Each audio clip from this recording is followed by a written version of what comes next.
Hey up and welcome to another Confident Club Cuppa. Hello Curly. Hello everybody, hello Steve. Hello.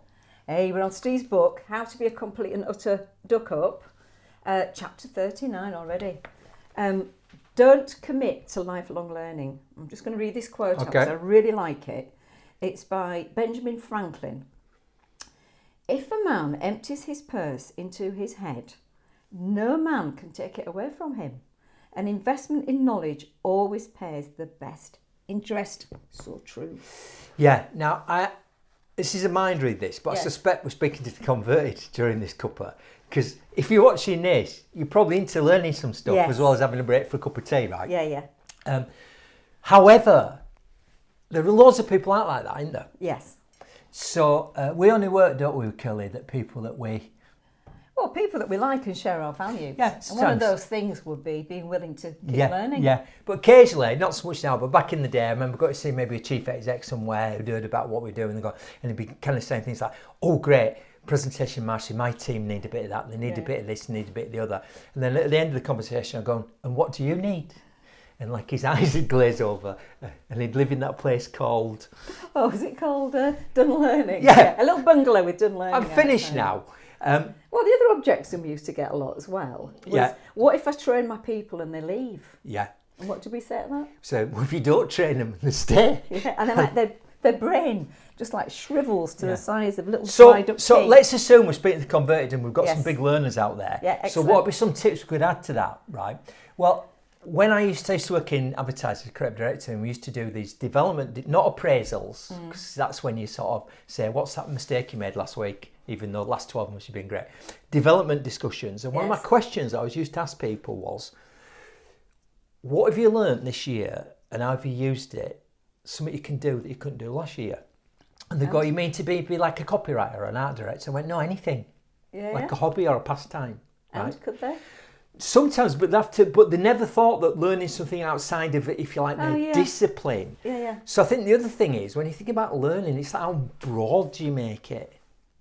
Because some people go, I never read, I'm not going to name him, but he'll know he is if he's watching this. He goes, I never read fiction.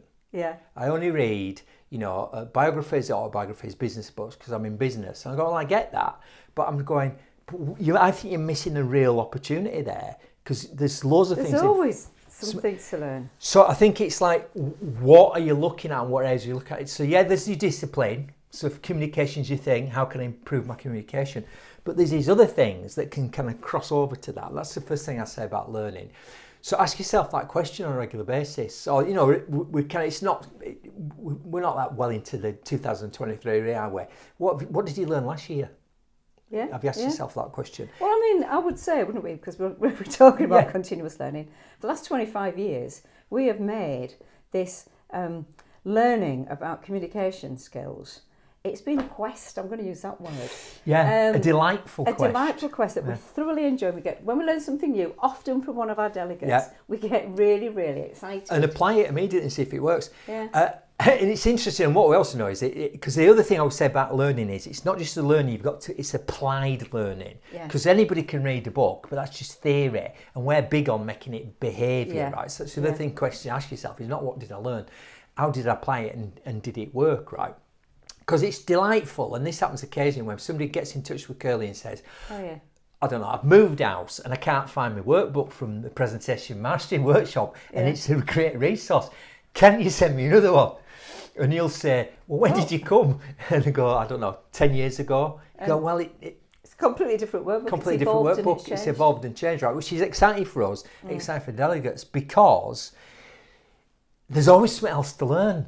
That's what's exciting about it. It's a never-ending journey, really. It is, absolutely. So how would you summarise all that, Kils? I would say, well, two things, really. Be open to learning. Yes.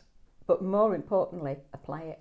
Yeah, and I think the other thing, if you've got kids watching this, is I think there's also a little sort of subheading to that would be learning how to learn. Yeah. It needs to be one of the classes in school, doesn't it? Which they don't teach you in school, do they? If you can accelerate your learning, so you can learn more stuff quicker, that's even better. I'll see you there. Bye.